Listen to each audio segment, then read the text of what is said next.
Hoy en Franciscanamente te invito a que hagamos un viaje espiritual e histórico. Nos vamos a adentrar en caminos de la Iglesia que han sido marcados por la espiritualidad del pobre de Asís. Vamos a hablar y a conocer a los papas franciscanos. Hombres que desde la cátedra de Pedro llevaron el perfume de San Francisco de Asís hasta los confines del mundo.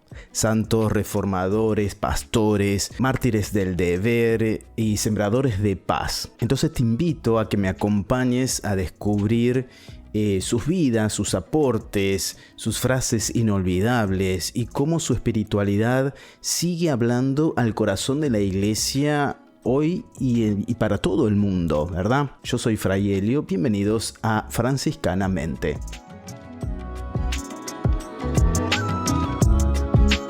Ciertamente San Francisco no fue papa, tampoco lo quiso ser, tampoco quiso ser sacerdote. Según algunos autores e historiadores o franciscanistas, dicen que él llegó a ser diácono, pero no se quiso ordenar sacerdote, así que imagínate si quería ser papa, nada que ver. Paradójicamente, su carisma ha llegado a lo más alto de la Iglesia. Su voz que cantaba al hermano sol, al agua y a la pobreza, ha llegado a resonar en los muros de San Pedro. Ser un papa franciscano no significa solamente llevar el hábito de la orden, el hábito de San Francisco de Asís. Es ante todo una forma de vivir el evangelio, como ya venimos diciendo aquí en el canal, ¿verdad? Con sencillez radical, con amor ardiente por Cristo pobre y crucificado, con cercanía a los olvidados de la tierra, con una inmensa fraternidad con todas las criaturas, con todos los seres humanos. La herencia espiritual de Francisco es profundamente evangélica y profética. Como escribió el Papa Benedicto XVI, Francisco no fundó una escuela teológica, pero dejó una escuela de vida cristiana que ha tocado a toda la Iglesia. Vamos entonces a conocer nuestro primer Papa franciscano. Si hay alguno que no conocías, déjamelo también en la caja de comentarios, ¿verdad? Nicolás IV, el primer Papa franciscano de la historia. Su nombre era Girolamo Maggi, un franciscano conventual, elegido en 1288. Se convirtió en el primer hijo de San Francisco en subir al trono de Pedro. Fue un hombre de profunda piedad y gran promotor del saber. Apasionado por las misiones y el diálogo intercultural, ya en esa época, imagínate, impulsó la traducción de importantes textos árabes al latín, abriendo así un camino de entendimiento entre Oriente y Occidente. También promovió la evangelización en China y Mongolia, enviando misioneros franciscanos a esas tierras lejanas.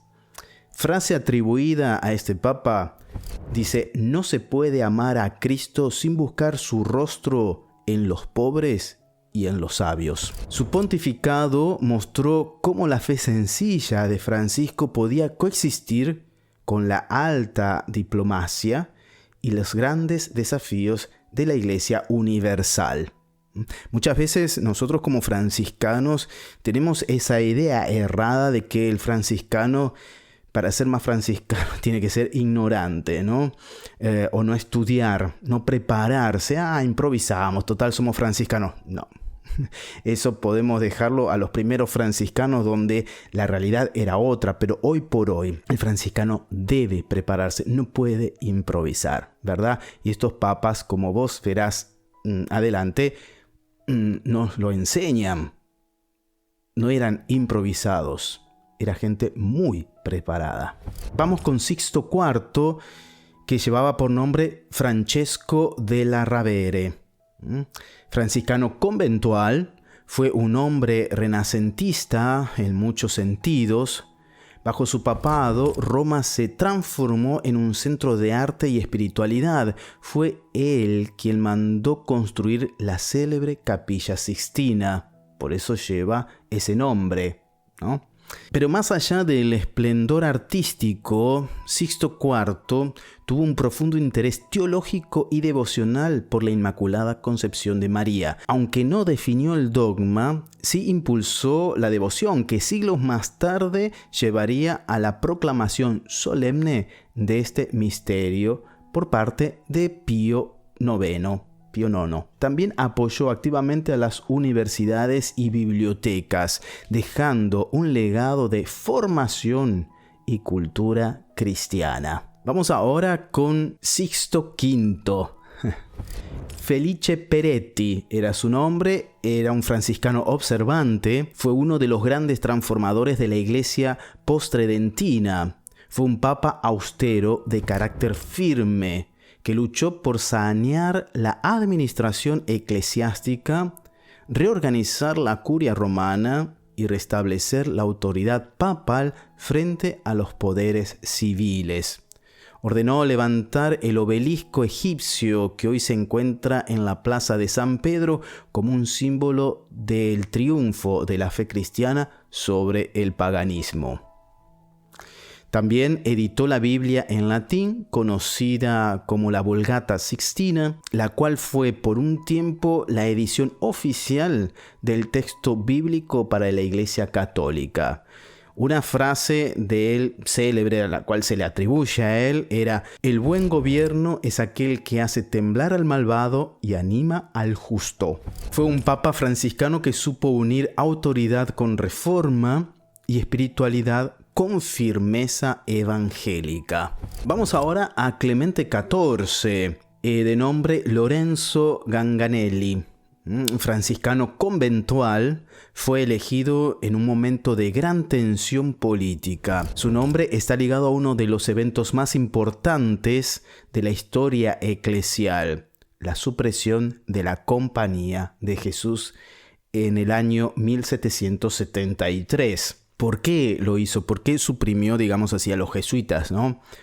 Aunque personalmente no era hostil a esta orden, a los jesuitas, Clemente XIV se vio forzado por la presión de las principales potencias europeas, Francia, España, Portugal y Austria, que acusaban a la compañía de tener demasiado poder e influencia.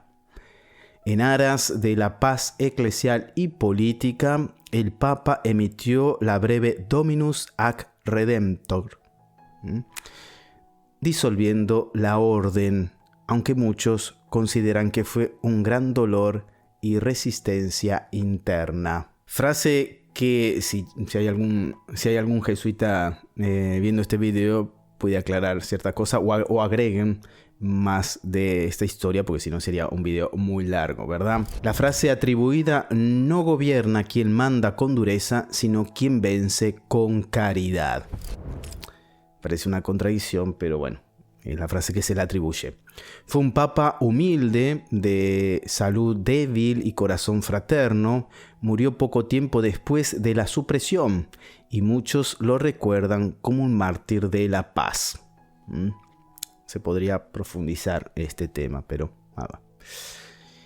Y vamos ahora con el último papa, que ciertamente no es de origen franciscano. Es más, es de origen jesuita. Pero ciertamente no podemos no nombrarlo aquí porque él asume el nombre de nuestro padre Francisco y con él lo que hace a la espiritualidad franciscana, ¿verdad? Obviamente, como te diste cuenta, estamos hablando del Papa Francisco. Jorge Mario Bergoglio era su nombre y eligió el nombre de nuestro santo, de nuestro fundador, como una clara señal de su programa espiritual y pastoral. Obviamente, cuando un papa elige un nombre, ciertamente hay todo un programa espiritual atrás, ¿verdad? Por eso es importante conocer la historia del nombre de nuestros papas. Desde el primer momento de su elección mostró un estilo sencillo, cercano, renovador. Rechazó vivir en los apartamentos pontificios, prefirió un anillo pastoral sencillo y llamó a una iglesia en salida, pobre y misionera. Sus encíclicas Laudato Si y Fratelli Tutti son de inspiración profundamente franciscana. Es decir, nosotros como franciscanos no podemos no leer estos documentos. En la primera, desarrolla una ecología integral que recuerda el cántico de las criaturas. La segunda, propone una fraternidad universal inspirada en el ejemplo de San Francisco cuando visitó al sultán. Una de las frases, creo que fue la más conocida entre tantas otras: ¿cómo me gustaría una iglesia pobre para los pobres? El Papa Francisco ha hecho de su pontificado un testimonio de apertura, misericordia, reforma y ternura franciscana. ¿Qué une a estos papas? ¿Qué tiene de especial el alma franciscana cuando se encuentra con el poder eclesial? El poder eclesial, cuando me refiero a poder eclesial como de servicio, no malinterpretemos esa palabra, ¿verdad? El sello franciscano en estos pontificados se reconoce por un estilo de vida sobrio, lejos del lujo, más cercano a la gente, una opción preferencial por los pobres, no como estrategia política de marketing, sino como fidelidad al Evangelio. Un profundo amor por la creación que lleva a cuidar la casa común y a denunciar su destrucción. Una actitud de paz y diálogo, especialmente con otras religiones, como lo hizo San Francisco ante el Islam. Estas claves a nosotros como franciscanos nos iluminan tantísimo para poder asumir y vivir nuestra vida cotidiana, no solo en nuestra fraternidad y en el seno de la iglesia, sino también en la vida cotidiana de cada día, ¿verdad? Esta huella no es una ideología ni estética, es una espiritualidad que transforma la forma de ejercer la autoridad. Para aquellos ministros de las fraternidades, por ejemplo, para los formadores, para los guardianes. Estos papas son un ejemplo para aquellos que deben ejercer la autoridad en una fraternidad. Del poder al servicio, de la imposición a la fraternidad. Es un estilo, es decir, la espiritualidad franciscana, que tiene como centro la fraternidad y la minoridad, te llevan a asumir ciertos servicios con un estilo que hace a nuestra espiritualidad, ¿verdad? Los papas franciscanos han dejado legados que siguen vivos. Por ejemplo, en la evangelización, Nicolás IV y Sixto V promovieron las misiones a tierras lejanas. En tema de cultura y arte, Sixto IV dio al mundo la Capilla Sixtina, uno de los símbolos del cristianismo. En cuanto a la reforma interna de la Iglesia, Sixto V reorganizó la curia anticipando muchas medidas posteriores del Vaticano II. En el diálogo interreligioso, el Papa Francisco ha abrazado a líderes musulmanes y judíos en gestos de reconciliación. En defensa del ambiente, su Laudato Si es hoy referencia mundial en ecología integral. Y en la fraternidad universal, sus mensajes han llegado más allá de las fronteras religiosas, tocando el corazón de creyentes y no creyentes. Yo creo que hoy más que nunca el mundo necesita una iglesia con corazón franciscano.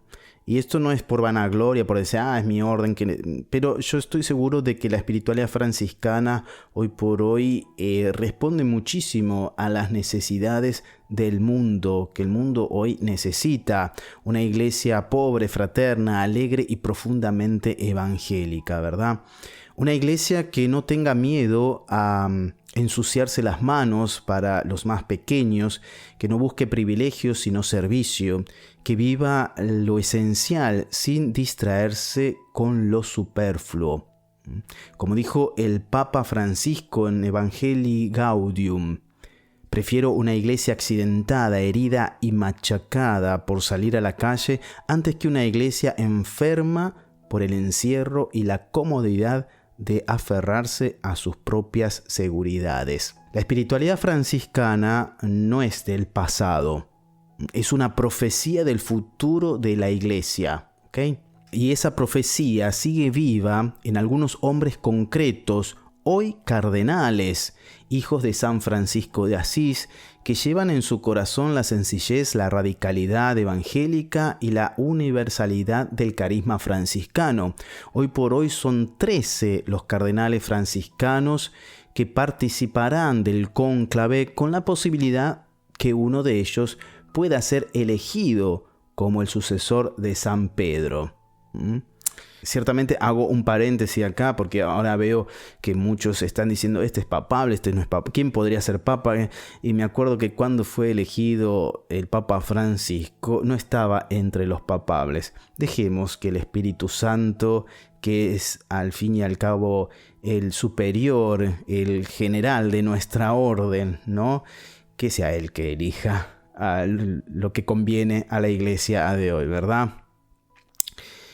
Estos hombres y algunos otros obispos menores que han vivido como franciscanos de manera oculta y fecunda representan una posibilidad real para que en un futuro no lejano el corazón de Francisco vuelva a latir desde la cátedra de San Pedro. No se trata de tener un papa franciscano, no es esa la idea, por pertenencia externa, sino de que el alma de la iglesia sea cada vez más conforme al evangelio vivido por el pobre de Asís, ¿verdad? O como el pobre de Asís. Ser papa no es una dignidad humana. Ciertamente tiene mucho de cruz, ¿no? El tema es cómo llevar esta cruz, cómo llevar este servicio. Ciertamente a través de la espiritualidad, ¿verdad? Los papas franciscanos nos enseñan que el evangelio puede ser vivido desde el poder, pero solo si ese poder se transforma en servicio humilde, en caridad ardiente, en paz sin fronteras. Sí, ciertamente es como vos asumís la palabra poder, porque si te la crees estás fuera, digamos, del evangelio directamente, y ni que hablar de la espiritualidad franciscana, ¿verdad? Entonces, que sus vidas nos inspiren a todos a ser más hermanos, más pobres de espíritu, más alegres en la fe. Déjame abajo en la caja de comentarios qué es lo que más te impactó de lo que hemos dicho, qué es lo que más te llamó la atención de estos papas. Si crees que este video te ayudó a conocer mejor las huellas franciscanas en el corazón de la iglesia, te invito a que nos regales un like, a que compartas este video con tus amigos, con tus hermanos, en tus fraternidades. Y te suscribas al canal Franciscanamente para seguir caminando juntos en esta espiritualidad que es tan hermosa verdaderamente. Y recordemos que no necesitamos ser un papa para vivir como San Francisco. Solo necesitamos tener un corazón sencillo, una mirada abierta y ciertamente el evangelio como camino, ¿verdad? Pues bien, yo soy Fray Helio y te invito entonces a vivir franciscanamente. Chau, chau.